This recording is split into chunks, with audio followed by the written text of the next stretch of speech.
didn't get in this game to work for Tommy. You got me out of the game. You set me up so I can take care of my family, not Tommy.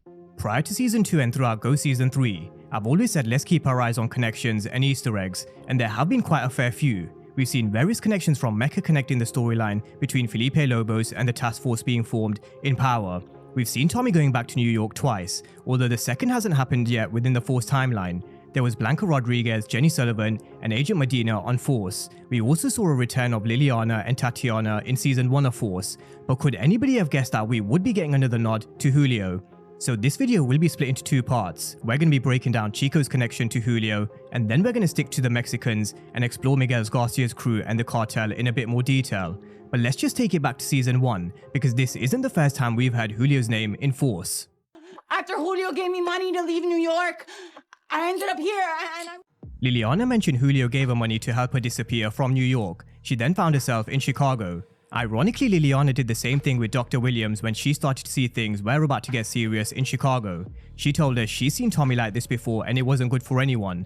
Now, Julio's unwavering loyalty did make him a huge Power fan favorite. Ghost bought his freedom from the Taurus Locos gang, but when Ghost left the game, Dre and Cristobal arranged the assassination of Julio. Dre rightfully got what he deserved, but there's still one character who's still around who's said to be in jail, who I think still needs to get what he deserves. But on Chico mentioning Julio, it was a great nod and a cool little Easter egg, but does it have a deeper meaning? Chico said he was Julio's boy from Queens, and we all know they touched on Tommy's past in New York briefly in the conversation with Miguel Garcia.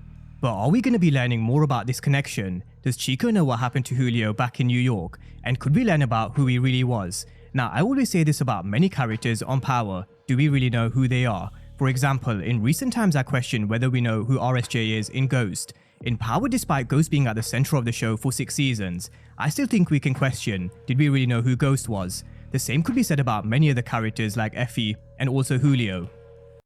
I called some friends in Miami. Sent them a picture of this. Just have her back. All right, make sure you look at... Julio had a connect and friends out in Miami, and we never really knew who they were, but it does seem like he was someone who was very well connected, and a very well connected individual who had good business relationships with a lot of people. Chico seems like he could have been one of them. As he said, they were boys from Queens. We also had Chico and Miguel Garcia speaking about Tommy's past in New York, and the only way Chico could have known is through an acquaintance such as Julio, or Chico was in and around New York when everything kicked off with Ghost and Tommy. So the question is, what else does Chico know? Who else does he know? And will we learn more about this backstory about a Power fan favorite that will connect to Force? It goes back to the idea and mystery around not really knowing about a character. Despite being with us for a number of seasons, Julio had a backstory which was given in a few conversations, specifically with Ghost. But what about beyond that? As I mentioned briefly at the beginning of this video, we also saw what they did with a small open storyline they found with Felipe Lobos' organization in Miami. They connected Mecha as the one who flipped on him. So it is going to be very interesting to see whether we hear about anything else around Julio through Chico, his family, or whoever else, which does circle back to the start. Julio does have family, so it is something they may or may not come back to, but definitely something worth keeping in mind for the rest of Season 2. Moving over to Part 2 and the introduction to Miguel Garcia's boss. Tommy made a daring move in Episode 2, and we also saw the introduction of Shay, which I do think goes hand in hand. Tommy hijacked Miguel Garcia's product and orchestrated this in a way where the blame would go directly to Merkovich and the Serbian network. This move really was a high-stakes gamble that promises consequences, but also the prospect of bringing Tommy one step closer to realizing his ambition of becoming the King of Chicago. Already introduced to Merkovich in Season 1 of Force, in Episode 1 of Season 2, we were introduced to Miguel Garcia. In a conversation with Diamond, we learned that he had beef with the Serbs. Miguel and Merkovich are direct competitors who run opposing pipelines, but both work under Shay, who made it abundantly clear to Miguel he's not to make a move on the Serbs, despite attacking Miguel's crew in Episode 2. We saw the Serbs hit the Mexicans, which also saw Tommy being caught in the crossfire as he saved Miguel Garcia. Now, while Tommy was being patched up, he overheard the talk about the drop that was going to be going down on 290. From Tommy's perspective, this was the perfect moment for them to strike, because they had the perfect fall guys, the Serbs. He was about to give them a history lesson just like he did back in the day in Power. Now, the key similarity between the move in Power and the one that we saw with between Tommy and Diamond in Episode 2 of Force is, they had to ensure the hit didn't come back to them. Consider it done.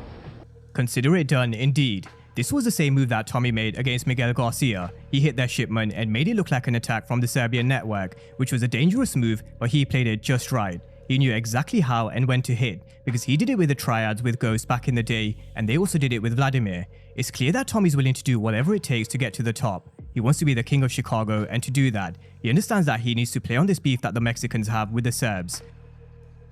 There are a few things standing in Tommy's way from becoming the Connect in Chicago. There's obviously Miguel Garcia and Markovic. There's also enemies like treason, but he also needs to build his organization before he even attempts this coup. He needs to expand his territory. He needs to do this under the radar, stack as much paper he can because money equals power in the street game. Then when Miguel and Markovic are busy fighting with each other, taking out each other's soldiers, and in essence becoming weaker, Tommy's sitting in the back with a strong tight-knit operation, ready to approach the cartel and take the #1 spot in Chicago. It's the perfect plan, or is it?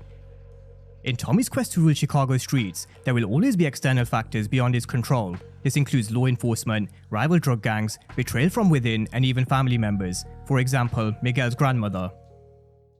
Porque acostarse con ese perro podría chingar todo lo que hemos construido.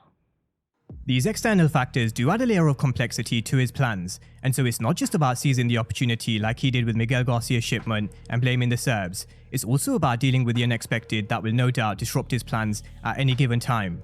Now, Miguel's grandmother did not waste any time in questioning Miguel around who Tommy is. In fact, she went as far as to calling him the White Devil. And it does seem like she does have an eye for seeing who people really are, because let's not get it twisted, Tommy is a devil in his own way. She knows getting into bed with him could fuck up everything that they've built. Miguel's grandmother always seems to be looking at other perspectives by asking the right questions. Why did Tommy Egan save Miguel's life? She also seems like she's someone who's very shrewd, wary, and someone who's seen a lot of betrayal and consequences in her life. She's here to make sure Miguel doesn't make any mistakes, and that includes attacking the Serbian network and starting a war. She told him set up a meeting with Shay. Now, I did wonder whether we would get the link to the cartel this season, and it didn't take them too long. Now, this conversation between Shay and Miguel gave us an insight into who the real boss is, someone who made Miguel Garcia look a little weak. I mean, the manner in which he spoke about Miguel's sister was brutal, but there was nothing Miguel could say or do back. Now, Shay's the one who supplies both Miguel and Markovic, so Miguel was kind of here to get permission to strike back at the Serbs. But the problem is, Markovic operates a big pipeline for Shay, a pipeline Miguel is nowhere near capable of taking over, so he made it abundantly clear what would happen if Miguel made a move on the Serbs, and so Miguel had to suck it up. Unfortunately, he then later fell to Tommy Egan's trap. He thought it was the Serbs who hit his product, and now this is where it starts to get a little complex. Miguel Garcia will of course want to deal with the betrayal and also hit back at the Serbs, but the only thing that is doing is weakening him and the Serbian network, which only plays right into Tommy's hand. We all know from episode 3's trailer and the synopsis that they're already making moves to expand using prison systems. So while Tommy and Diamond are slowly getting stronger, those around him like the Mexicans, the Serbs, and treason are only getting weaker.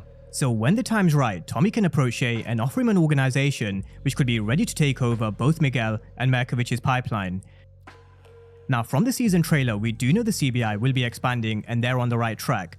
But this is power. Nothing ever is straightforward, not in the street game, which revolves around a precarious balance of power. Alliances are always shifting, betrayal is always lurking around every single corner, and death or jail looms in the shadow.